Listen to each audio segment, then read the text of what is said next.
رێخستن و چالاکوانên فێمینîstên Kurdên Sûriyê kuştina Mehsa Emînî şermezar dikin û bang li hemû tevgerên jinan dikin ku ji bo piştgiriya jinên Îranê tev bigerin. Berdevka rêxistina Saraya dijî tundiya li ser jinan Arzo Temmo dibêje ew piştgiriya şoreşa jinên Îranê dikin û bang li rêxistinên navneteweyî dikin ku destwerdanê bikin li dijî polîtîkeyên desthilata Îranê li dijî jinan werin rawestandin. بانگوازی شبون دولت ناو نتوی ام دبیجن وکری خصنا سارا بانگوازی اما جهمی دولتين مافين مروفا دولتين حقوق جنيد باريزن محكمة كيش هر كسي ورطينن كشتنا اميني ره محكمة كي عادل بيدانين رێخستنên jinan li Bakur û Jilatê Sûriyê diyar dikin ku rejîma Îranê bûye girtîgehek ji jinan re û mafê mirovan hatiye qedexekirin. Endamê Kurdanasyona Kongira Star Rîhan Loqo dibêje li Îranê gelek Kurd têne girtin û ciwanên Kurdan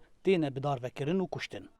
بوی رحیجی برحی کور و جلات دست بکرینه برحی جینه امین امهیم بهتر تکوشینا جنا آزاد بلند بکن و آزادی مسوگر بکن و ولات خور رزگار بکن اما برخدانه سلاف دکن و ام جاردن دبیجن دبی کو هر کس بانگوازیا مجبور تواهی ریخستن و تفگر و مجلسین جنان اصلا جهانی ده کو ام هر کس خودی لروجلات در بکن ام هر کس جینه امینن و جبونا بلند کرنا اصلا تکوشینه امیل قادابن حتی کو ام آزادی مسوگر بکن.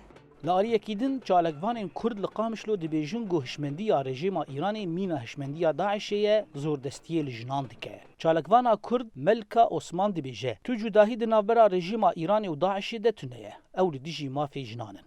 و رژیم ایرانی یعنی ایرو وقتی گوجنه که کجی هر چهار یعنی همه ملی جهانی جن تینا کشتن براستی یعنی ام تیشهن یعنی رژیم ایرانی ایرو نفس رژیم داعش مشینی.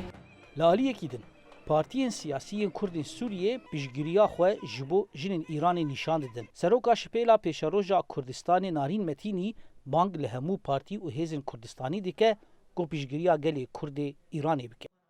Em karin bêjin em doz dikin li hemû hêzên siyasî navdewletî rêxistinên mafê mirovan û civaka sîvîl partiyên Kurdî Kurdistanî rêxistinên niştîmanî karîbin piştgiriya me bikin divê şoreşê de ji ber ev şoreşa em li dar dixin şoreşa aştiyê û azadiyê.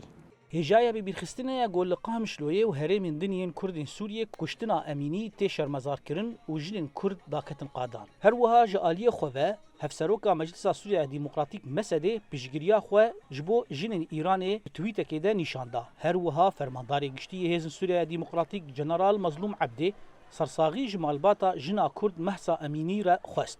General Ebdê di twîtekê de got kuştina polîsên exlaqî yên Îranê ji Mehsa Emînî re bingeftineke exlaqî ye. Cihê şermezariyê ye. Em tevlî dengên ji bo Emînî bilind bûn dibin û serhildêran silav dikin. Divê pirsgirêka Kurd û ya jinê li Îranê bi rêbazên guncaw re çareser bibin. Sersaxî ji malbat û gelê Kurd re dixwazin. Zana Umer dengê Amerîka, Qamişlo.